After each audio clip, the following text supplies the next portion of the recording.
Yo, what's up, man? So we are back with another video. We got DJ Akademiks giving some more update on the lawsuit. Let's get it. Back to this request thing. Essentially, Drake is asking for radio promo agreement since 2020. And it kind of matches what I just done pointed out to y'all. Drake really hasn't had no big radio records since he signed the deal, with the exception of Laugh Now, Cry Later, which was around the time, that's the kickoff to the album that launches the deal being in effect. After that, they're like, fuck this shit. All right? Then they want to know all the deals for radio with Kendrick. Then they want any violations of this, whatever. They want to know about documents on whitelisting for all these songs. Not okay. Push-ups, Euphoria, Family Matters. Okay, yeah. It seems like Drake is also a victim of not talking to his label, because he seems like he didn't know this shit was happening. Because he even puts his own songs on there. I want to know if y'all whitelisted anybody or any platform to put this song. I guess his theory is going to be, y'all aren't just publishers of music that was in a beef, y'all are promoters of the beef. You guys whitelisted all the songs in the beef. First Person Shooter, Like That, Push-Ups, Euphoria, Family Matters, Meet the Grams. All documentations and communications regarding analysis, measurements. Okay. Whitelisting, all right, man. They want to know the standard rates between them and Spotify. Then the rates for that song with Universal and Spotify. Documents relating to the use of bots, artificial streaming.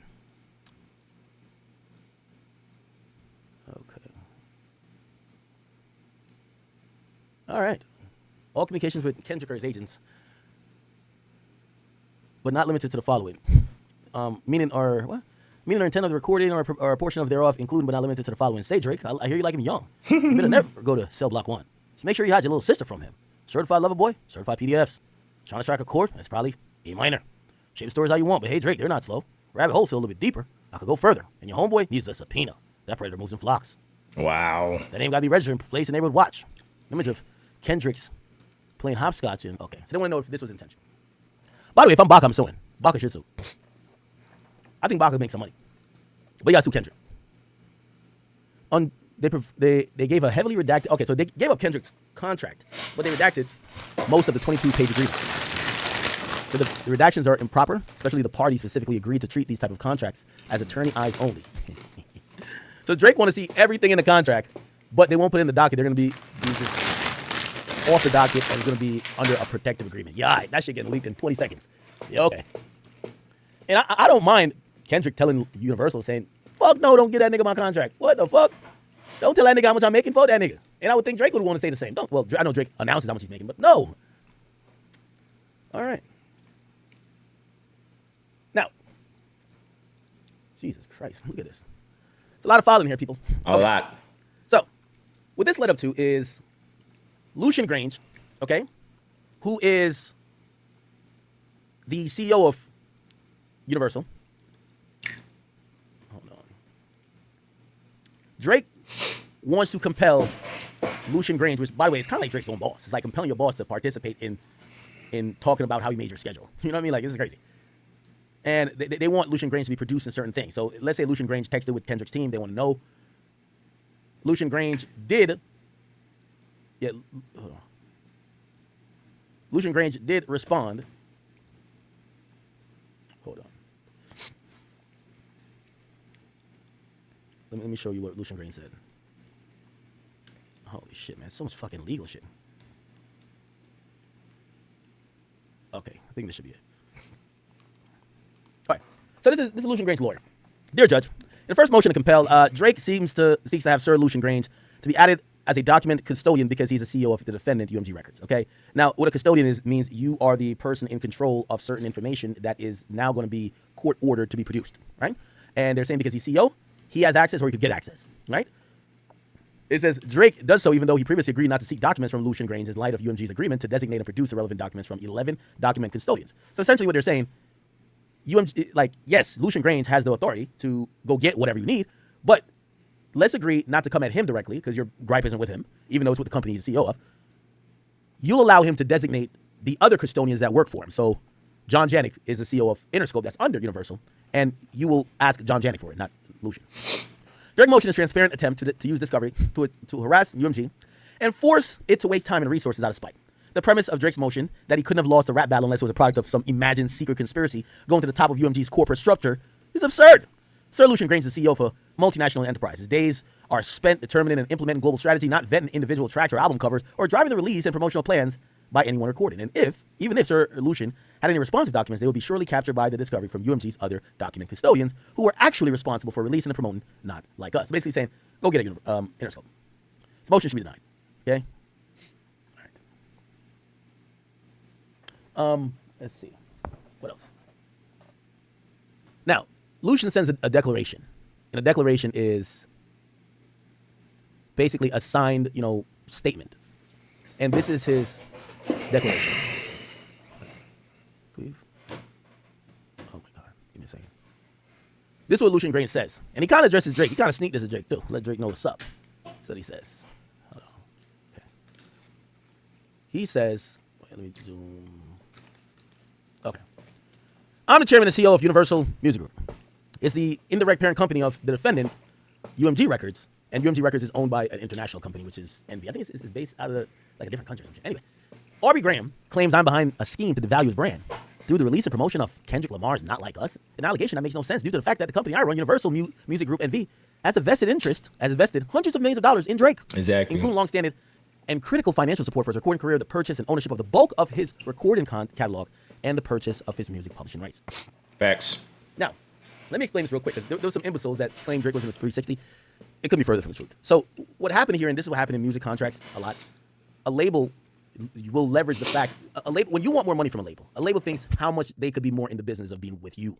So for example, they don't want to invest $1 billion if they're like, oh, we're just going to split the profits 50-50 after recoupment. No, they want to feel like they have complete investment into your business. It's like, just think about it. If you have a startup company and you want somebody to give you $5 million, they're going to want what's called IP, right? We want to own some of the IP. We want to own some of the company. That's just what it is. So when Drake gets this deal, and this is now my speculation, they have, in 2017, I believe, Drake renegotiated, from what I've heard multiple times, his first recording contract, which Thank Me Later is under, and Take Care, is completely owned by UMG. It's a standard contract, and if you look at everybody's standard contract, most likely, especially back then when you had no clout and you were getting put on by somebody else, which Drake did, you didn't have leverage to say you want much of your masters. So those masters are usually owned completely by the company.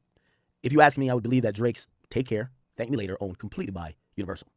Every time you renegotiate, you get a better deal. So the next negotiation, I believe that Drake negotiated for a part, maybe 20%, maybe 25%. And that existed for the next 2 albums. Then all I do know is going up to 2020, Drake basically, for everything that was released afterwards, it was a 50-50 split. It was going to be dropped on his own label, but it's been 50-50 before. So, but it was 50, he owned it, but it wasn't, OVO Sound wasn't involved. So it's like a complicated, like you got to be in the weeds of understanding how these contracts work.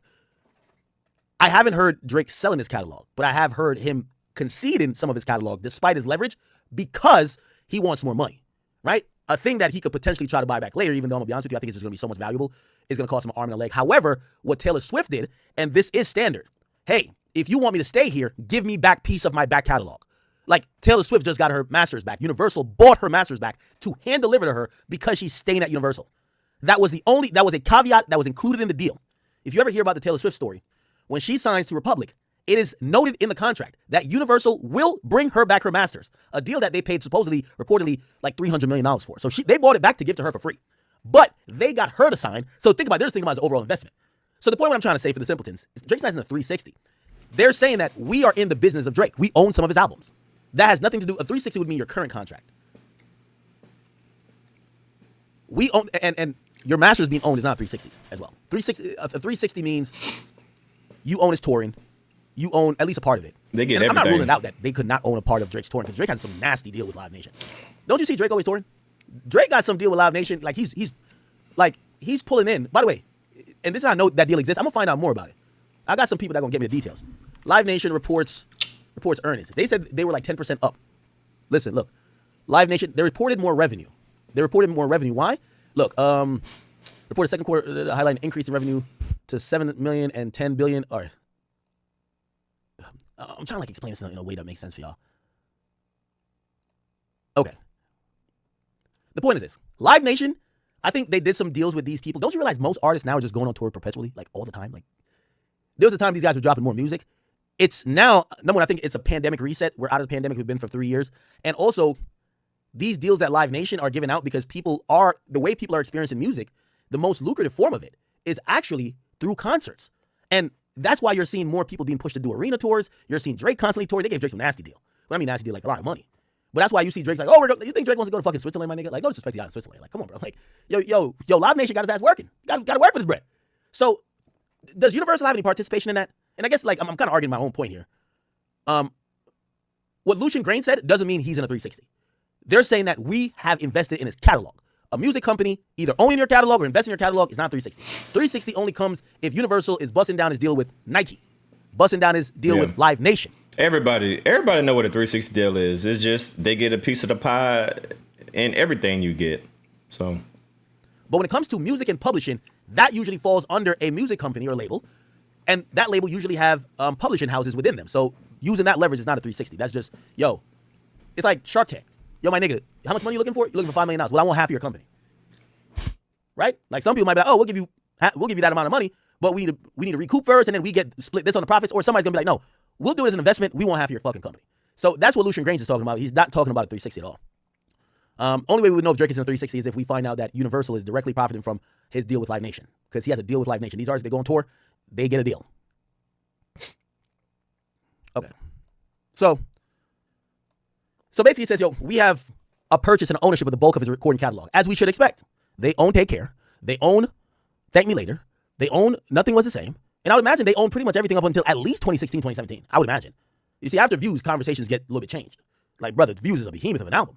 And I think before Views, because I think Take Care did so well, If You're In This Too Late did so well. Drake also does, if you don't know how most of these contracts are written, they'll have addendums, or sometimes if they're not mentioned, you got to do a new contract for any collab albums. Like, so we were hearing about this rumored last album, because based on I think people said he signed for 4. CLB was one. They were saying Honestly Nevermind was one, even though they said Universal wasn't happy with that album because they don't want Drake experimenting. They want Drake just going for the hits. Then what happens after that? Honestly Nevermind. Then we get Her Loss. And then we get For All the Dogs. It was supposedly a 4-album deal, $100 million per album. However, Her Loss doesn't count. And the one with Party doesn't count. Those are addendum deals that you do that are separate, like one-off type of things. Same with when YoungBoy dropped 20 albums. Like, they count, but they don't count. They don't count for the original recording contract. But you could do these addendums mid-deal. Or like, yo, we're going to do like the side contract for this side album. We're going to designate it as not a quote-unquote album, but we'll call it a mixtape or whatever else. But we'll still be able to put it out. So usually when a solo artist gets signed and they drop a collab album, that don't count for their contract. It counts as some other shit. So that's why you see Drake has dropped damn near 6 albums. And technically, per his contract, he's only on 3. Right? So the one with 21 Savage don't count. And the one with Party don't count for the original recording contract. It still counts. He's still getting paid. And by the way, sometimes the deal on those will be a lot better because Drake could have just waited to drop that once he's out the deal. You get what I'm saying? So they'll even give him a better situation with that. Just give him money up front. But yeah, Universal owns a lot of Drake's catalog. Def Jam owns a lot of Kanye's catalog. Jay's catalog was owned a lot before. That's normal. Okay, that's not 360. He says it also makes no sense whatsoever as I run a publicly traded multi-billion-dollar multinational. Oh, you flexing. Ooh. Multinational corporation whose operations is in over 60 countries, covering nearly 200 markets, ultimately report up to me. Our business encompasses over 100 record labels, as well as multinational music publishing divisions, global merchandise and direct-to-consumer businesses, the worldwide Virgin Music label services, short and long form. Oh my God, he's flexing. Audio visual production. Damn. Okay, Lucian.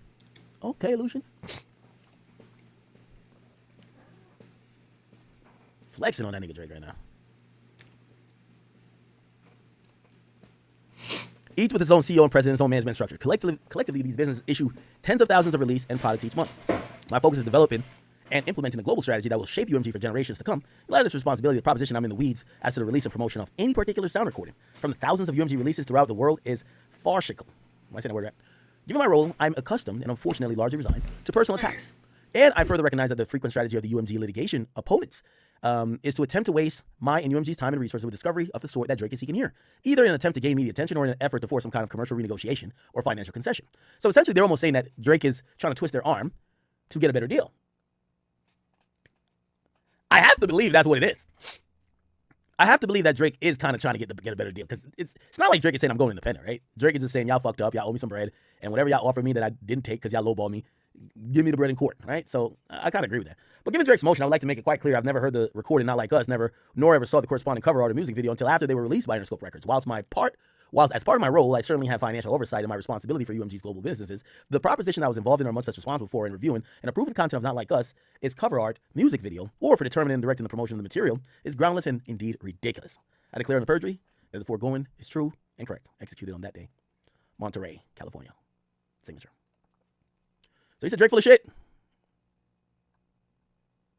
Okay.